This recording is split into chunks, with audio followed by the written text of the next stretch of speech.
the restriction that the motion must not revive discussion on a matter which has been discussed in the same session, end quote. Members will recall that the matter has been raised in this House several times in the previous sitting, both in question period and in debate. Based on all of the foregoing information, I've decided that this matter should not be given urgent consideration. We'll now move on to opposition oral questions put by members to ministers. The Leader of the Official Opposition.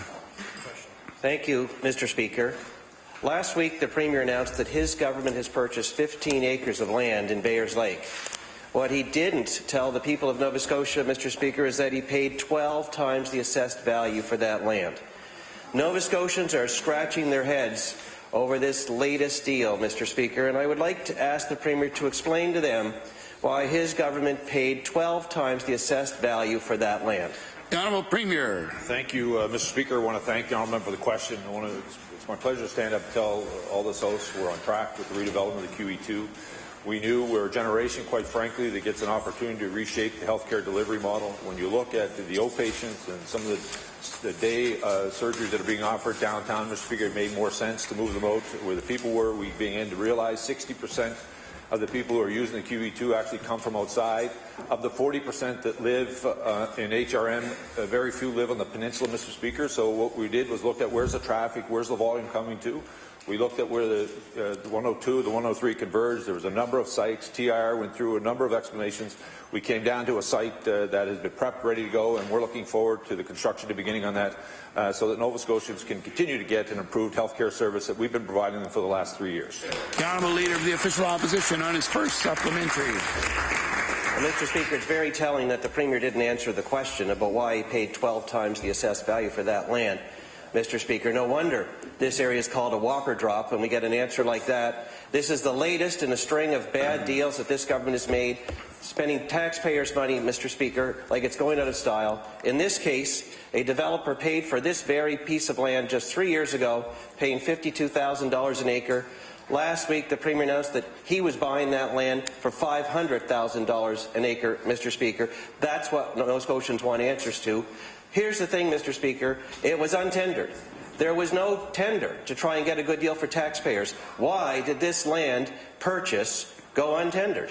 The Honourable Premier. And Mr. Speaker, I want to thank the Honourable Member for the question. If you paid attention to the original answer, you would have recognized that we looked at where the people were coming from that were using the facility. 60% are from outside. Of the 40% from HRM, Mr. Speaker, many live outside in the surrounding area we're looking at. We looked at a number of sites. TIR went out and looked at a number of sites, expressive interest. We looked at where the roads connected, whether those lots would be serviced, the work that would be required. Mr. Speaker, this lot will be ready, pad ready for the development. TIR went through a number of negotiations. This ended up being the best price, best value. And Mr. Speaker, we're looking forward to continuing to deliver those services to Nova Scotia. The Honourable Leader of the Official Opposition on his final supplementary. So let's get this straight, Mr. Speaker. Here's how the Premier uses taxpayers' money. They looked at all the options, decided that this is the only one they wanted, and then they approached that person and asked for the price. Well, Mr. Speaker, imagine deciding you want to buy a new car, and you look at all the models, and you decide you want a Honda, you go to one place, the Honda dealer, and you ask for the price. What kind of price are you going to get in that situation, Mr. Speaker? You're going to pay a very high price. The Premier has made Nova Scotians pay a price 10 times the purchase price from just 3 years ago. He can defend that deal if he wants to, Mr. Speaker, but I will ask him this. If he's so confident in this deal, will he release all the documents, all the emails, all the background information on that purchase before the end of business today so Nova Scotians can judge for themselves? The Honourable Premier. Speaker, I want to thank the Honourable Member for the question. I think Nova Scotians are judging for themselves, Mr. Speaker. That's why we've had such a positive response to that decision. The Honourable Leader in the House for the New Democratic Party. Thank you, Mr. Speaker. My question is for the Premier. Mr. Speaker, the Premier has said that this government's recent spending spree is a result of, and I quote, good fiscal management, and I'll table this. Mr. Speaker, I'm wondering if the Premier can explain to the health care workers, to the patients and the staff of nursing homes, to teachers, students, farm workers, community groups, and all Nova Scotians, Mr. Speaker, have starving the province for 3.5 years in order to finance a Liberal pre-election spending spree is good fiscal management? The Honourable Premier. Thank you, Mr. Speaker. Over the last 3.5 years, we put $65 million into classrooms. We put $70 million into home care, Mr. Speaker. We continue to invest in services across the province. At the same time, Mr. Speaker, putting this province back into fiscal health after the mess that member and the former NDP government left this province in. Mr. Speaker, has provided us the opportunity to be in Shelburne, to welcome 2 new doctors, one of the nurse practitioners that we announced, Mr. Speaker, family practitioners, all moving into Shelburne, Mr. Speaker, at the same time, as we work with the community to build a collaborative practice. It's unfortunate the honourable member wasn't there to celebrate with his community. The Honourable Leader in the House for the New Democratic Party. Thank you, Mr. Speaker. I've heard the broken record before.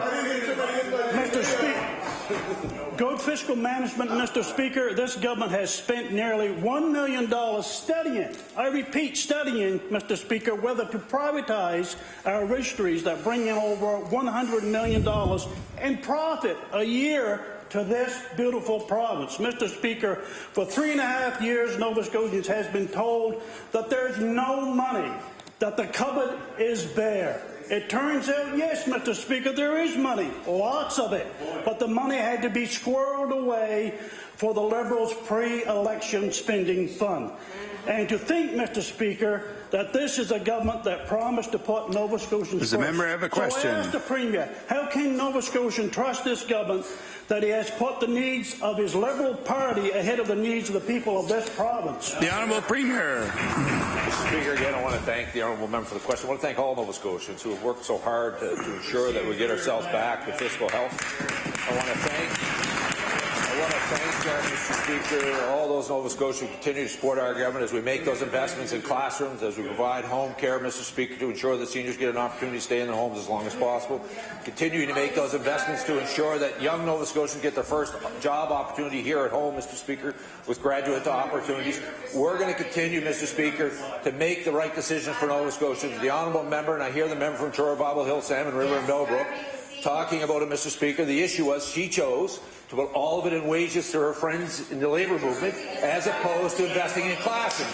We took a balance where we go out and affordable wage increases at the same time we've invested in services. The order, please.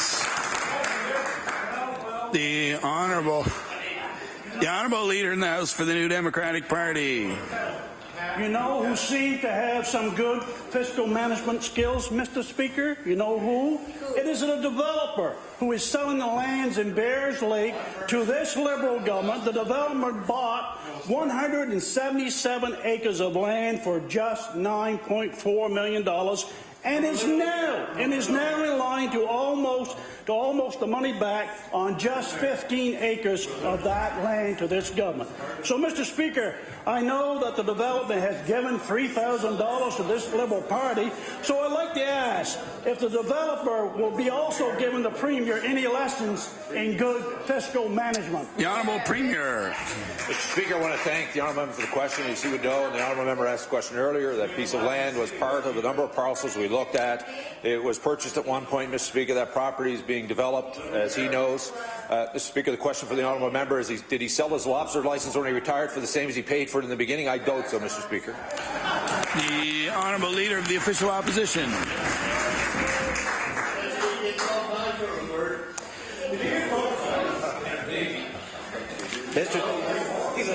Order, please. The Honourable Leader of the Official Opposition. Mr. Speaker, last week the Premier paid $500,000 an acre for the Whopper Drop land in Bayers Lake. That land was purchased just 3 years previously for $50,000 an acre. He paid 10 times more only 3 years later, Mr. Speaker. He defends that with the exact same kind of thinking that explains the Yarmouth Ferry deal, that explains the overruns on the Blue Nose, Mr. Speaker. This is a Premier that cannot be trusted with taxpayers' money. If it was such a good deal, Mr. Speaker, it should have been tendered. I'll ask the Premier a straight-up question. Why did he not ensure that that land went to tender for taxpayers' value? The Honourable Premier. Again, I want to thank the honourable member. As he knows, I went through this process a few minutes ago. 60% of the people that that use that facility come from outside. The 40% in HRM are in and around that area. We looked, TIR looked at a number of pieces of land, Mr. Speaker. They narrowed it down to 2. They negotiated with those developers. They landed on this piece of land that when the person bought, Mr. Speaker, was a stranded piece of real estate. They made improvements to it. We're continuing to afford it. It's the right piece of place for us to be building this facility, Mr. Speaker, and we're going to continue to enhance the healthcare system in this province. The Honourable Leader of the Official Opposition. Mr. Speaker, the Premier full well knows that the only way he can show that he got good value is if he'd done an open tender. And he knows that because he used to believe it when he was in opposition, when the NDP went the untendered route for office space in Cornwallis. The Premier said at that time that the government appears to have done a deal with little regard for taxpayers' money. I have no idea why, direct quote, other than the fact that they were desperately trying to get this move done before an election, Mr. Speaker. And the Premier also said this is the exact kind of thing you run into when you don't tender something, Mr. Speaker. Critical of the NDP for wasting taxpayers' money without tender. Now he defends it. Let's ask the Premier, what changed? Why are untendered NDP deals bad and his good? The Honourable Premier. Speaker, again, I want to thank the Honourable Member for the question. As we started through this process, I told the Honourable Member we're a generation. It's an opportunity to shape our healthcare delivery model. I'm very proud of the investments we made in Dartmouth General, where the 3rd and 4th floor are being developed. The 5th floor is on way. There will be 8 operating theatres that will be there. I'm very pleased, Mr. Speaker, with the 2nd OR that's being opened in West Hanson, Mr. Speaker. 800 surgeons. We moved out to there. We also looked at that there were 60% of the people going to the Victoria General Hospital for stuff, Mr. Speaker, that wasn't needing to be downtown, was coming from outside. The 40% of HRM was coming from a large catchment area. We looked all through that area. We found a number of sites. We negotiated down with a number of developers. We ended up, Mr. Speaker, with the best price for the best piece of land to continue to move the healthcare system forward. The Honourable Member for Truro, Bible Hill, Millbrook, Salmon River. Thank you, Mr. Speaker. The Premier has repeatedly said that there was no room in the fiscal envelope to negotiate with teachers. The government's unwillingness to negotiate in good faith resulted in the first province-wide teachers' strike in the history of Nova Scotia. Well, in the past few weeks, Mr. Speaker, there seems to be absolutely no cap on pre-election spending in order to do damage control and try to garner votes, while there is a clear cap on specific proposals to improve classroom conditions. So, Mr. Speaker, will the Premier admit today his mistakes when it comes to the way he has treated the teachers of this province and repeal Bill 75? The Honourable Premier. Mr. Speaker, I want to thank the Honourable Member for the question. I want to thank all those teachers across the province who day in and day out are standing in front of our kids in classrooms, providing wonderful education, Mr. Speaker. I particularly want to thank those 15 teachers who've come in and part of the commission who are working very hard to provide solutions going forward, Mr. Speaker. What's disappointing, Mr. Speaker, is the Honourable Member is prepared to stand with the Nova Scotia Teachers Union executive instead of standing with teachers. The Honourable Member for Truro, Bible Hill, Millbrook, Salmon River. Well, I would challenge the Premier any day to come to Truro and watch me standing with all my teachers there, Mr. Speaker. That is a direct invitation. Mr. Speaker, when the teachers came to negotiation table, the Premier told them, "This is all I have." He said the province was broke, that the cupboard was bare, and yet suddenly, like magic, in the last month on the eve of election, he seems to have found a fountain of gold, spending more than $70 million all over the province.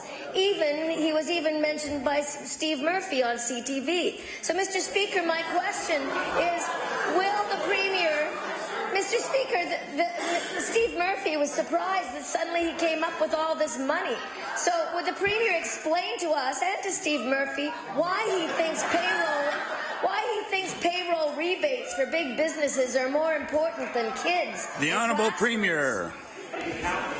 Mr. Speaker, I want to thank the Honourable Member for the question. As she would know, Mr. Speaker, negotiations are always tough, Mr. Speaker. We had on the table a 3% pay raise over 4 years. Mr. Speaker, 3 times the Nova Scotia Teachers Executive accepted that, Mr. Speaker, as well as freezing the long service award, Mr. Speaker. When she was in government, she made a choice. She provided a 7.5% pay raises over 3 years and cut $65 million of the classrooms. Let the QE2, Mr. Speaker, become falling apart, Mr. Speaker. We've taken a different path. We provided an affordable wage increase. At the same time, we're making these strategic investments in infrastructure all across the province so that Nova Scotians can get the services they deserve. The Honourable Leader of the Official Opposition. Mr. Speaker, the Premier paid 12 times the assessed value for that land at Whopper Drop in Bayers Lake. That's money that could have gone into more doctors, that could have gone into more clinics, that could have gone into more emergency rooms, Mr. Speaker.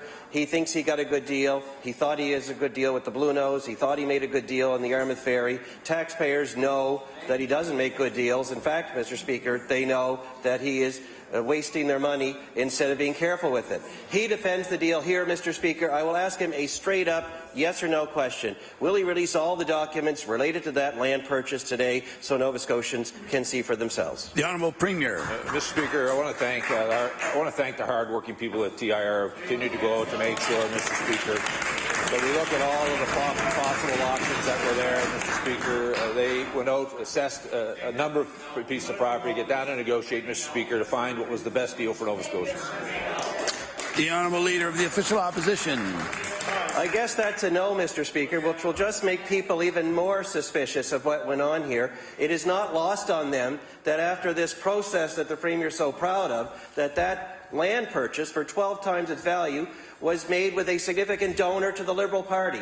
And that's why the Auditor General has been called to look into it, Mr. Speaker. If this is such a good deal, why is the Auditor General being called to look into that purchase? The Honourable Premier. Mr. Speaker, because the Honourable Member is asking him to do so, Mr. Speaker.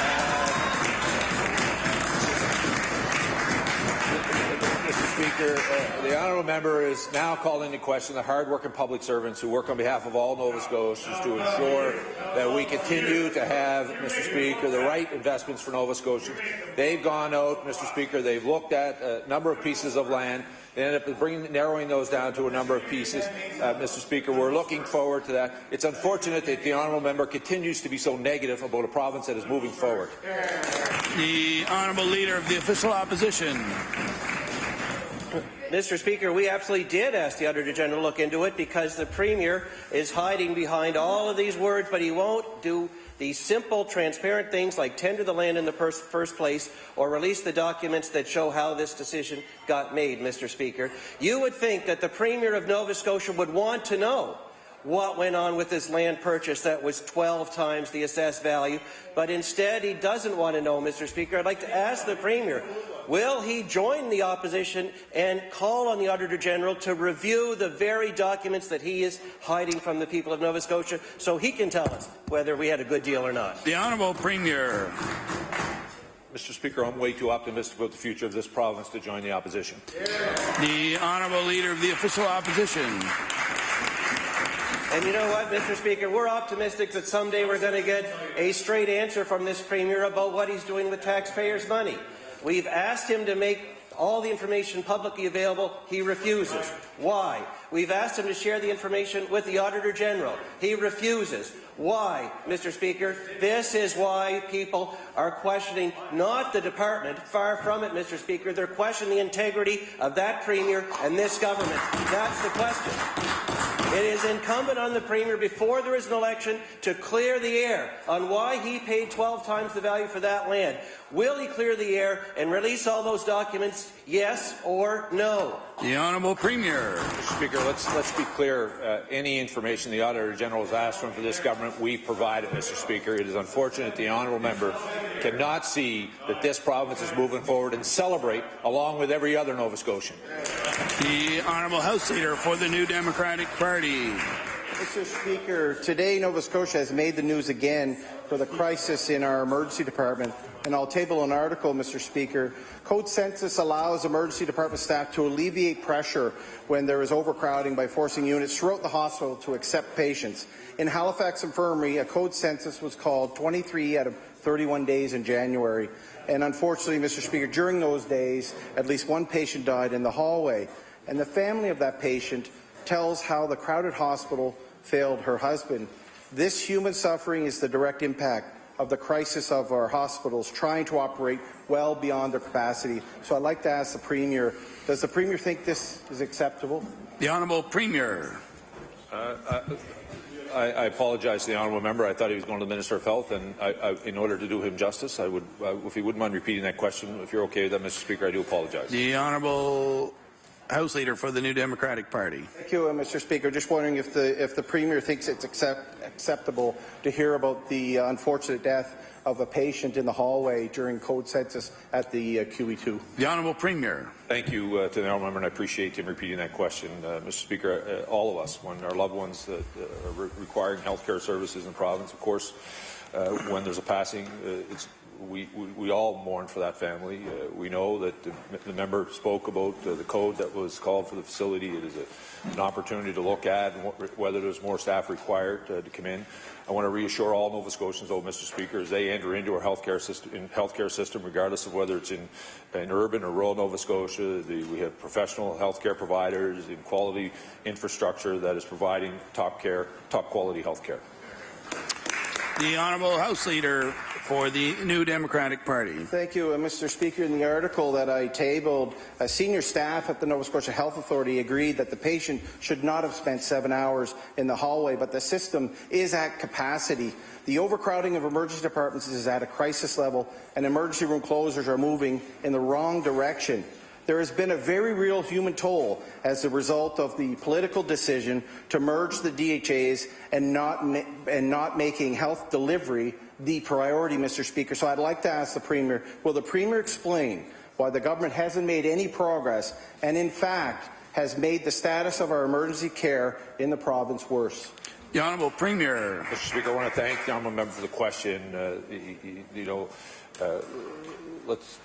We all feel for this family and families who loved ones are lost, Mr. Speaker. I think it's a big stretch to suggest, Mr. Speaker, that the amalgamation, the elimination, tearing down walls is causing the issue the member is referring to.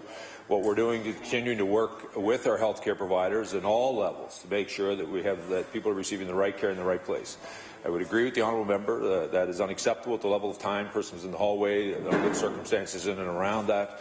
The minister will be continuing to work with not only that site, but also with our healthcare providers to ensure that we continue to improve the delivery of healthcare in this province. But again, I want to reassure all Nova Scotians that as they enter into our healthcare system, they are entering into an environment where professional healthcare providers are there, top quality healthcare is there, Mr. Speaker, to make sure that they return home to their families. The honourable member for Dartmouth East.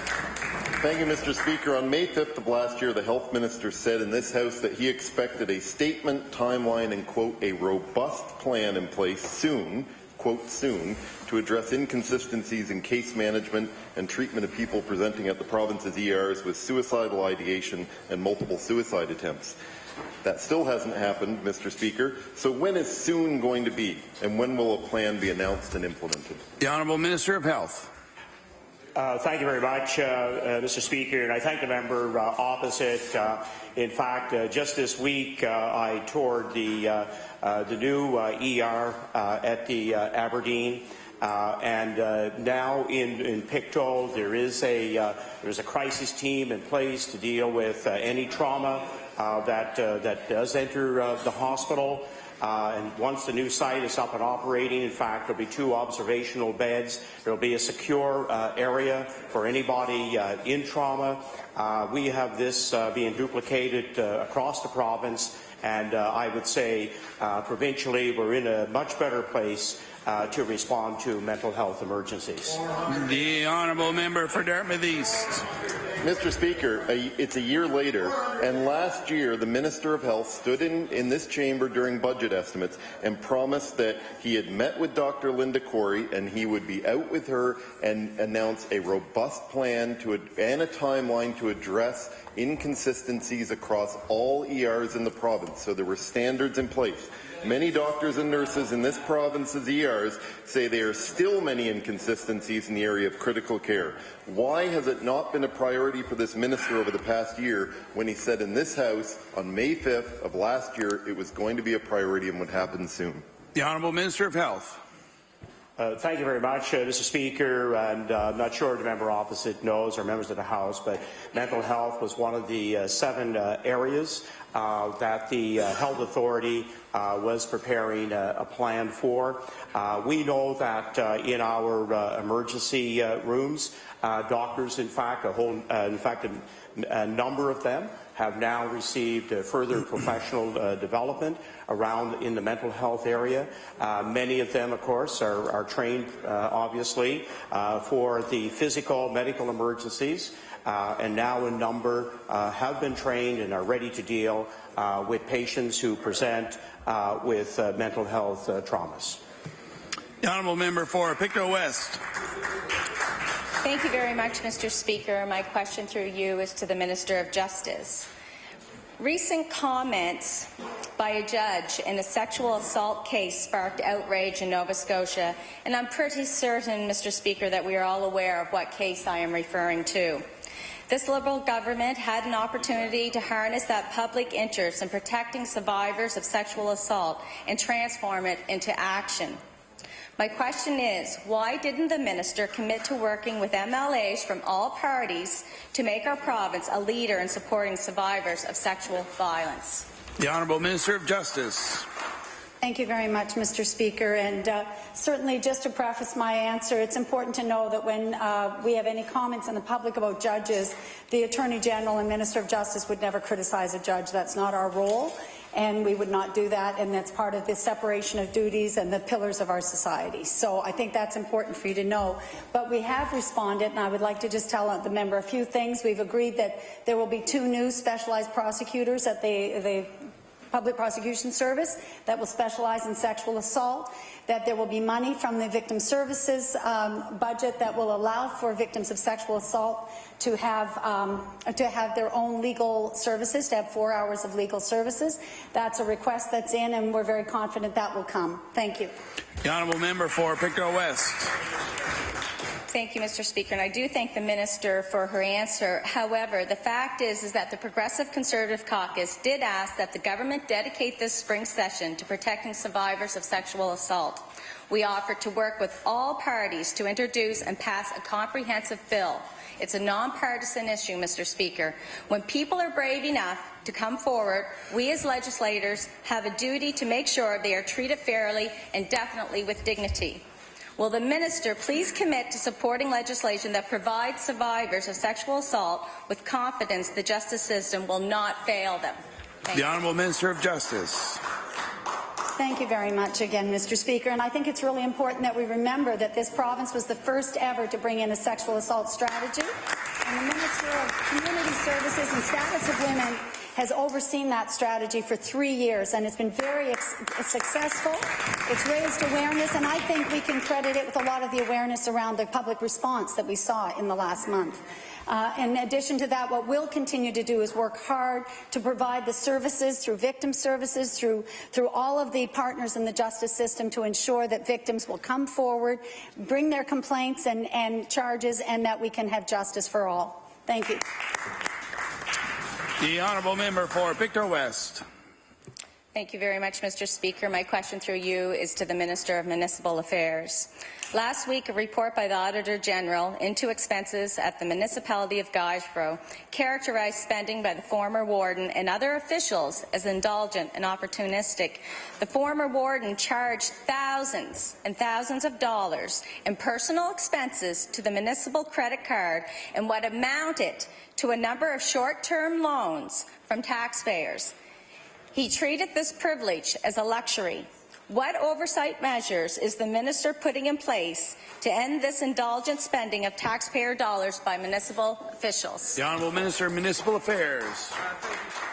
Thank you very much, Mr. Speaker. I do want to clarify that I do not agree with the characterization that member has presented to this House. I know that member. I know that he serves the interests of his people always, and I know that Ombudsman's report indicated that there was no misappropriation of funds, Mr. Speaker. And I do not appreciate that member, and I would hope that she would learn from other members in her caucus who have used slanderous language in attacking our municipal officials, who have had to apologize publicly for it. who have had to apologize publicly for it, Mr. Speaker. I would urge her and her caucus not to paint every single person with the same negative brush. The honourable member for Pictou West. Thank you, Mr. Speaker. I did not slander. Mr. Speaker, the former warden of the municipality of the District of Guysborough told Auditor General investigators that he believes alcohol greases the wheels of government, and I'm going to table these quotes. He said, alcohol is a process, an accepted process for the way society, as a general rule. To me, it's all part of the devices and tools that will get you where you need to be in terms of the objectives for the municipality. And I can table that right now. Mr. Speaker, it's time to change the attitude and culture in municipalities from one alcohol fuel deal making to one of accountability for the taxpayer. So I want to know, does the minister agree with his colleague that alcohol is an accepted process that will get you where you need to be? The Honourable Minister of Municipal Affairs. Mr. Speaker, again, there is a provincial policy in place. Order, please. The Honourable Minister of Municipal Affairs. Thank you very much, Mr. Speaker.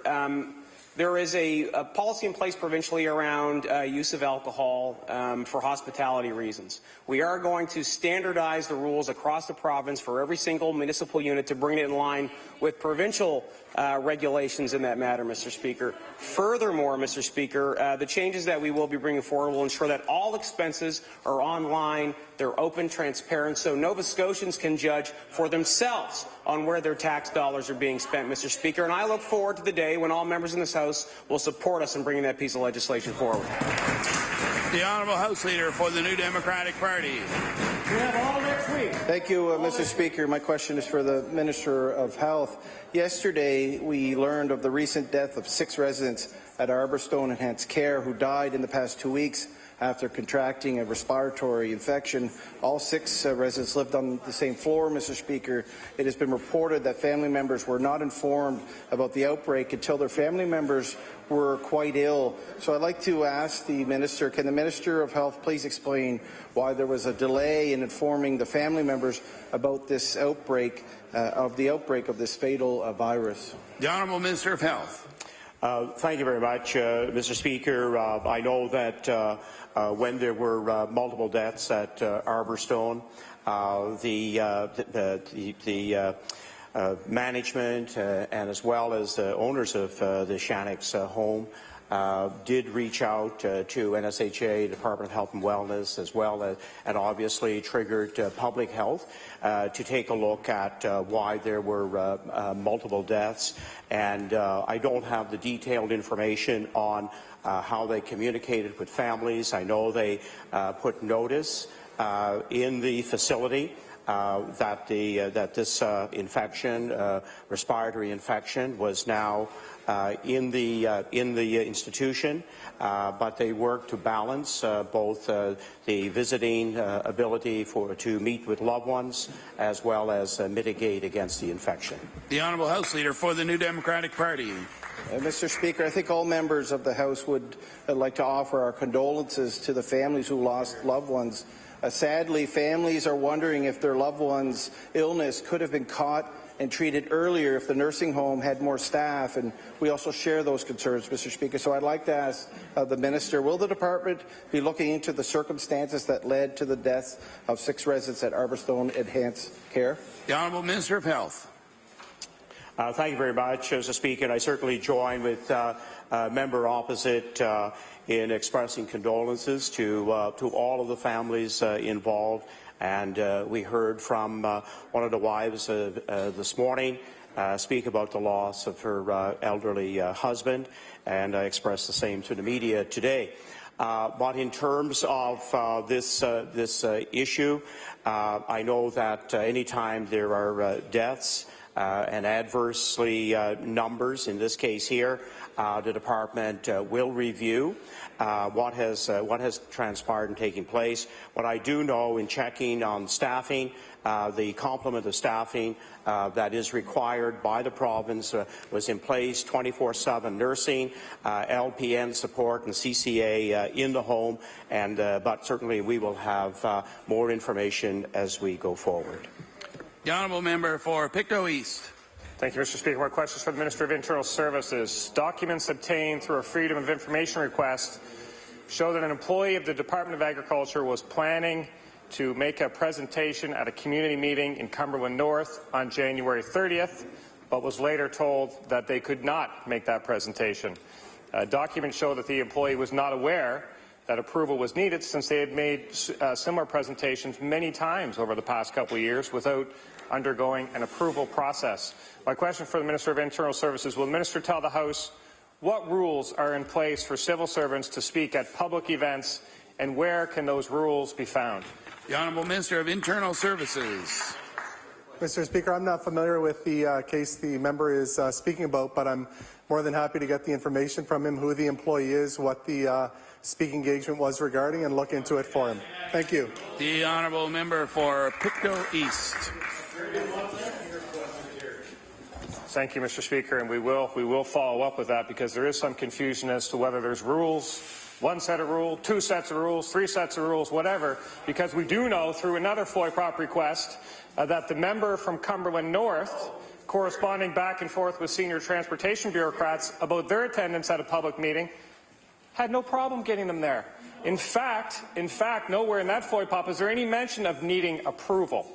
And in fact, the member from Cumberland North told the civil servants that they are the show. What a show, what a show. I'm sure they probably put on, Mr. Speaker. But here we have two meetings in the same constituency in the same town.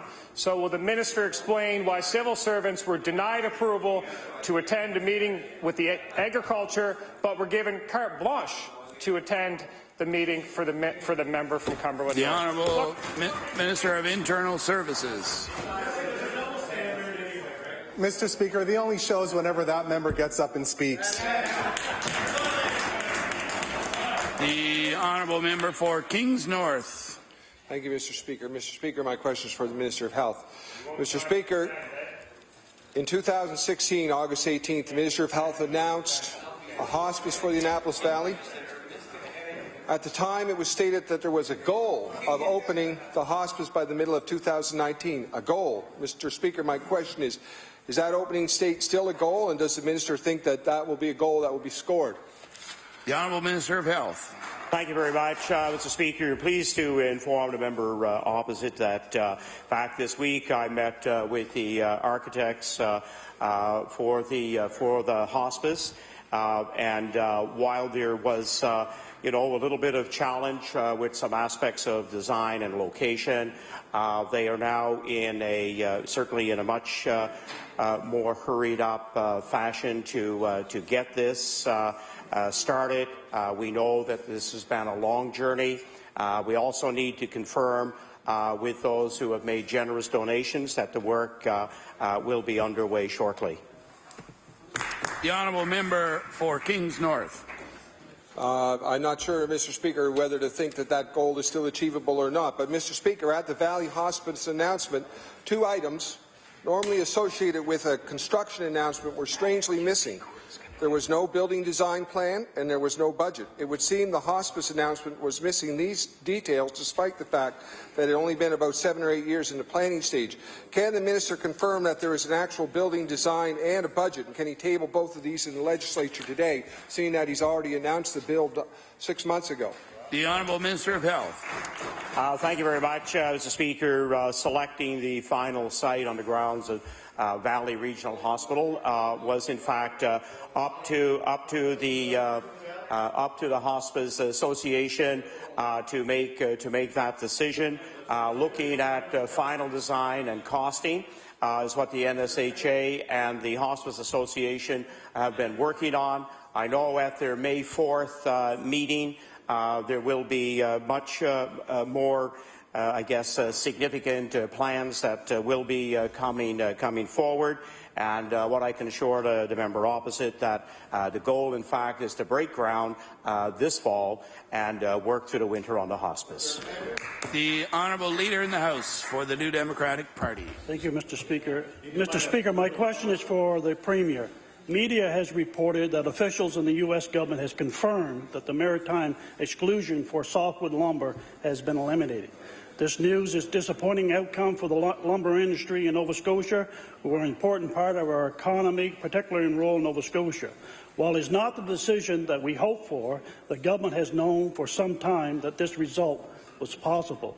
So I'd like to ask the Premier what his government will do to fight this decision, and in the meantime, how is the plan to support the lumber industry in this difficult time? The Honourable Premier. Mr. Speaker, I want to thank the Minister of Trade for the tremendous work he's been doing across, not only with our neighbours, Mr. Speaker, in international trade, but the fact we've been able to tear down trade barriers within inside of our province.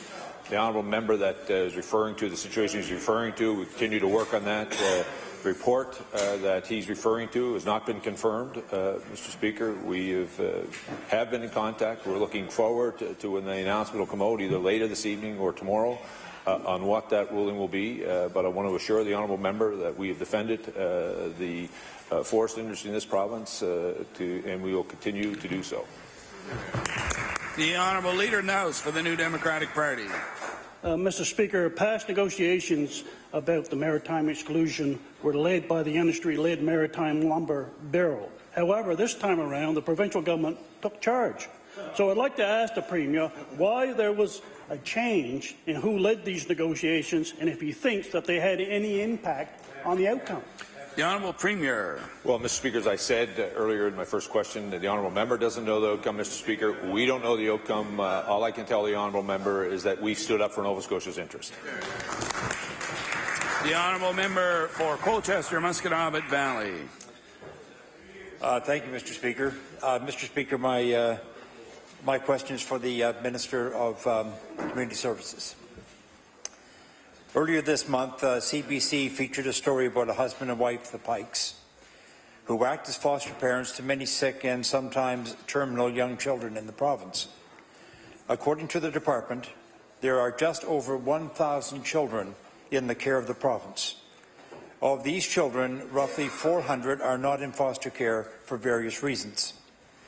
How many children in care are not in foster care due to having high needs? The Honourable Minister of Community Services. Thank you, and thank you for the question. It depends on the physical and mental health needs and cognitive needs of children in care. We make every effort, and it is a priority, to make sure that we match foster parents to the needs of children. I watched that CBC program on the Pikes, and they truly are angels among us. They take the children who are oftentimes terminal, and they give them end-of-life care that every child deserves that is in that situation. I'm happy to report that the Pikes today are in the process of picking up their new van. Mrs. Pike is picking the color for the foster children that she currently has in her care that need access and transportation. The honourable member for Colchester, Musqueam Valley.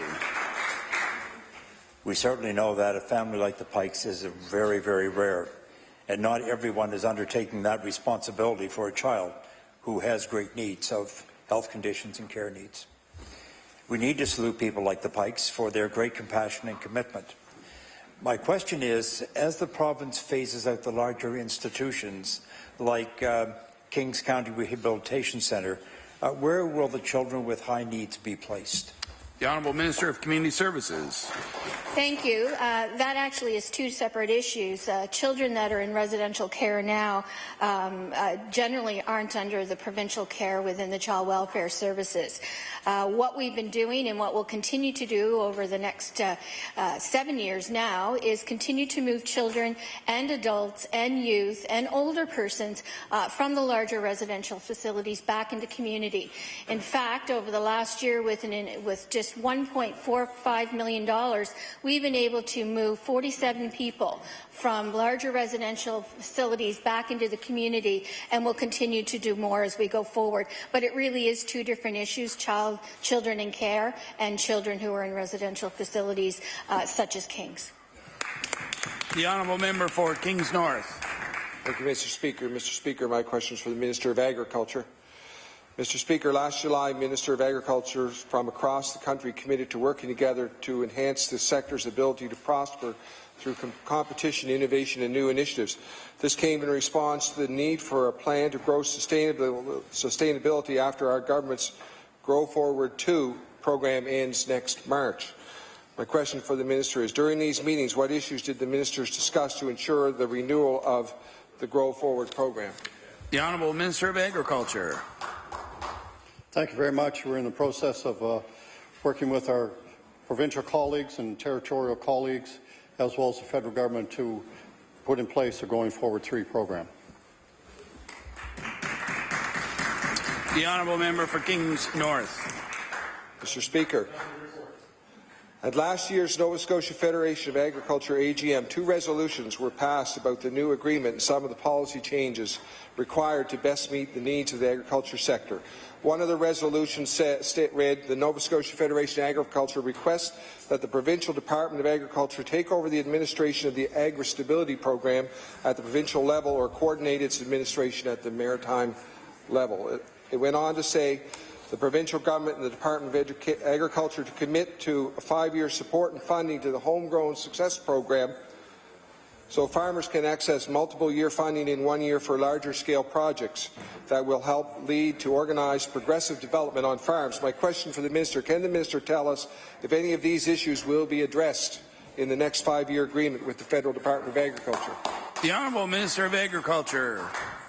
Thank you very much. Those are both very important topics, and indeed we've been working with our provincial counterparts and our federal counterparts in that regard, and we've recently met again with the Federation of Agriculture in Nova Scotia to discuss these possibilities, and hopefully we'll be able to negotiate the new agreement. Just for those keeping track, QP will conclude at 2:58. The honourable member for Colchester, Musquodoboit Valley. Thank you, Mr. Speaker. My question is for the Minister of Health and Wellness. Certainly a lot of health care concerns do come through all of our offices for sure. I had a very interesting one a couple of weeks ago where this lady moved from out west. She's been here for a number of months now, but she had about 5 or 6 serious things wrong with her, and she'd end up going to emergency and so on. But no one could refer her to a specialist, just the way things were set up. So without a family doctor, how can patients with chronic illnesses or newly diagnosed symptoms receive a referral to a specialist when needed? The Honourable Minister of Health and Wellness. Thank you very much, Mr. Speaker. And the member opposite raises a very, very important issue on the floor here today. This is an area that certainly goes beyond his riding, his individual case. We're finding a number of people, especially here in Metro, who, in their younger years relied upon going to a walk-in clinic, and now as they get older and have a chronic disease or require a specialist report to come back, they certainly do need a family doctor. One of the areas that we now have available with the 811 identification is for people, in fact, to speak about the fact that they need to have a specialist report come back. We're trying to prioritize some of those who are on the list. It was wonderful to see last week that a number of nurse practitioners started in our clinics across the province. Some were collaborative practices, others were regular clinics, and this is allowing for a number of patients to be added. The honourable member for Colchester, Musquodoboit Valley. In this particular case, I was fortunate to locate a family doctor who would take her on. But there is another concern, somewhat in the same vein. If patients don't have a family doctor to maintain their medical records, and they have to attend emergency rooms and walk-in clinics, where do their test results and visitation summaries get filed and maintained? The Honourable Minister of Health. Thank you very much, Mr. Speaker. Most doctors, in fact, pass their records on to a company that, for a fee, will house those documents. We've started the process of moving to one patient, one record, and there would be electronic record available in time when this is fully developed. But in the short term, they're often stored and do have to be retrieved in order for a specialist or a doctor to have access to those records. The Honourable Member for Pictou West. Thank you very much, Mr. Speaker. My question through you is to the Minister of Health. We all know that we live in a province where we are trying to increase our population, yet we have the highest corporate taxes, the highest income tax, the highest power rates, or some of them anyway, and we're desperately trying to increase our population. And I'm curious to know, recently I had a young couple, 2 teachers, move from Fort McMurray, Alberta, and we're lucky enough, their house burned, they're lucky enough to get part-time jobs teaching, they want to hang their hat here. They have some medical conditions that need to be monitored on a weekly, bi-weekly basis. I want to know if the minister can tell me when I can tell them when they will have a doctor so that they don't head back west. The Honourable Minister of Health. Thank you very much, Mr. Speaker. I was pleased to be in Westville at the collaborative practice last week to announce a nurse practitioner and the doctor. The doctor very clearly stated... Order, please. Time allotted for oral questions put by members to ministers has expired. Just before we move on to government business, point of order from the Honourable House Leader for the official opposition. Thank you very much, Mr. Speaker. During question period, while the member for Pictou West was quoting something from the Auditor General, the minister said that she was slandering another member of the House. So I was wondering if he could withdraw that from his statement. I said other members of Congress did, and they apologized for it publicly. Order, please. If you want to talk about that, we can't. I'll take the point of order under advisement and come back. The Honourable Member for Clare Digby on an introduction. Thank you, Mr. Speaker. I wish permission to make an introduction. I would ask the House to draw its attention to directly behind the Speaker's Gallery, where today we're joined by not only the founder of rural transportation in Nova Scotia, the founder of Le Transport de Clare, current member of